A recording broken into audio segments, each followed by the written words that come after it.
ગીરમાં eco zone લાગુ કરીને સરકારે ખેડૂતોને પહેલા જ મારી નાખ્યા છે અને હવે ઇકો ઝોન લાગુ થવાથી ખેડૂતોની જમીનના ભાવ પણ ગગડી ગયા છે। જ્યાં 1 વીઘા જમીનના ભાવ 50 લાખથી 60 લાખ રૂપિયા બોલાતા હતા, ત્યાં હવે જમીન ખરીદવા પણ કોઈ તૈયાર જ નથી। કેટલે સુધી પહોંચી ગયા ઇકો ઝોન વાળા ગામડાઓમાં જમીનના ભાવ, આવો જોઈએ આ રિપોર્ટમાં।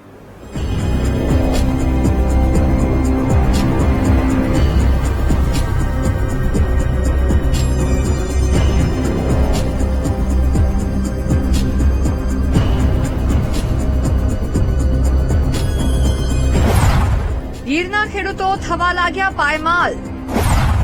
હવે ગીરમાં જમીન લેવા પણ તૈયાર નથી કોઈ। 50 લાખની જમીન હવે 10 લાખમાં પણ ખરીદવા નથી કોઈ તૈયાર। ગીર જંગલ વિસ્તારના 196 ગામોમાં ઇકો ઝોન લાગુ થતા જ છેલ્લા 2 મહિનાથી ખેડૂતો વિરોધ નોંધાવી રહ્યા છે અને આગામી 18 તારીખથી સત્તાવાર રીતે ઇકો ઝોનના કાયદા પર મહોર લાગી જશે। ખેડૂતો વિરોધ નોંધાવી રહ્યા છે, પરંતુ જાડી ચામડીની સરકાર પર તેની અસર નથી પડી રહી। તેવામાં ગીર જંગલ વિસ્તારમાં ફાર્મ હાઉસ અને હોટેલ બિઝનેસ માટે રોકાણ કરવા ઇચ્છુક લોકોના જમીનના સોદા અટકી પડ્યા છે, કારણ કે જે જમીનના 50 થી 60 લાખ રૂપિયા વીઘાના ભાવ બોલાઈ રહ્યા હતા, તે જમીનના કોઈ 10 લાખ રૂપિયા પણ આપવા માટે તૈયાર નથી। બીજી તરફ જમીનોના ભાવ ખાડે જતા ખેડૂતો ચિંતામાં મુકાયા છે। ઇકો સેન્સિટિવ ઝોન લાગુ પડતા મારી જમીનને જે જમીનની કિંમત 25 લાખ રૂપિયા હતી અને હું ફાર્મ માટે 12 જમીન ગોતતો હતો, તો એની અત્યારે હવે હું અમારી 12 વીઘા જમીન વેચું તો ત્યાં 1 વીઘો પણ આવે એમ નથી। એટલો ઇકો સેન્સિટિવ ઝોનના કારણે મારી જમીનની કિંમત અત્યારે 5 લાખમાં પણ કોઈ લેવા રેડી નથી। અમારી જમીનની કિંમત આજની રેટમાં 30 થી 35 લાખ હતી, પણ જ્યારથી આ ઇકો ઝોનનો કાયદો લાગુ થવાની વાત સરકાર દ્વારા મૂકવામાં આવી છે, ત્યારથી અમારા ગામમાં કોઈ સોદો નહીં, કોઈ આજની તારીખમાં કોઈ જમીન જોવા પણ નથી આવતું। એ પરિસ્થિતિ અમારી ખેડૂતોની છે આજની તારીખ। ગીરના તાલાલા અને મેંદરડા તાલુકાના ગ્રામ્ય વિસ્તારમાં સિંહ દર્શન માટે આવતા પ્રવાસીઓનું આવન જાવન ખૂબ જોવા મળતું હતું, જેથી રેસ્ટોરન્ટો અને ફાર્મ હાઉસો ખૂબ ધમધમી રહ્યા છે અને નવા ફાર્મ અને રેસ્ટોરન્ટ માટે લોકો અહીંની જમીનોમાં રોકાણ પણ કરતા હતા।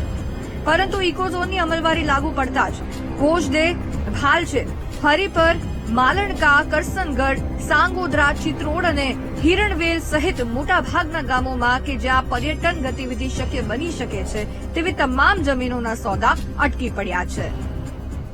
બામણાસામાં મારી પાસે 3-4 પાર્ટી આવી હતી, ત્યારે એ સમયમાં એ લોકોએ અહીંયા જે રોડને કાંઠે જમીન હતી એના 35 લાખથી 30 થી 35 લાખ મગાતી હતી।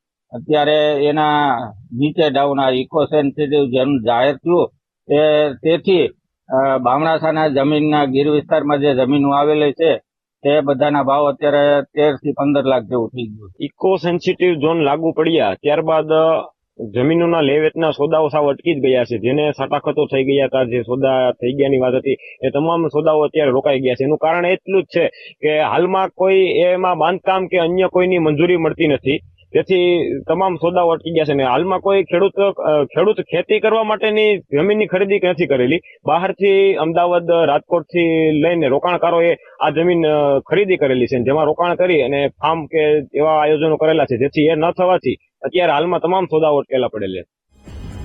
મહત્વનું છે કે ઇકો ઝોનના કાયદાની અમલવારી પછી નિયમ પ્રમાણે ખેડૂત ઇકો ઝોનમાં આવતી પોતાની જમીન વેચી નહીં શકે। ખેડૂતોની જમીનના 7/12ના ઉતારામાં વન વિભાગની એન્ટ્રી પડી જશે। તેવામાં ખેડૂતોને પોતાની જમીનમાં કોઈપણ કામ માટે વારે વારે વન વિભાગના ધક્કા ખાવા પડશે। આવા તમામ નિયમોના કારણે હવે ગીરમાં ટુરિઝમનો વ્યાપ ઘટશે અને આ જ કારણે હવે કોઈ જમીન ખરીદવા પણ તૈયાર નથી।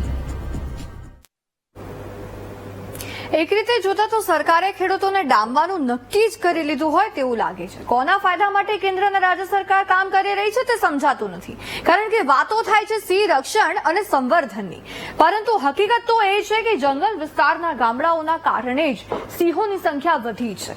1968માં ગીર જંગલ વિસ્તારમાં માત્ર 177 સિંહ બચ્યા હતા, જેમની સંખ્યા આજે વધીને 800ની આસપાસ થઈ ગઈ છે। જેના પરથી એક વાત સ્પષ્ટ છે કે સિંહોનું સંવર્ધન પણ થઈ રહ્યું છે અને રક્ષણ પણ, પરંતુ આ દેશની સરકાર ગીરના ખેડૂતોને બરબાદ કરવા માટે ઇકો ઝોન લાવી છે, આવા ખેડૂતોના આક્ષેપ છે અને તેનું જ પહેલું પરિણામ ગીરમાં જમીનોના ગગડી રહેલા ભાવ છે।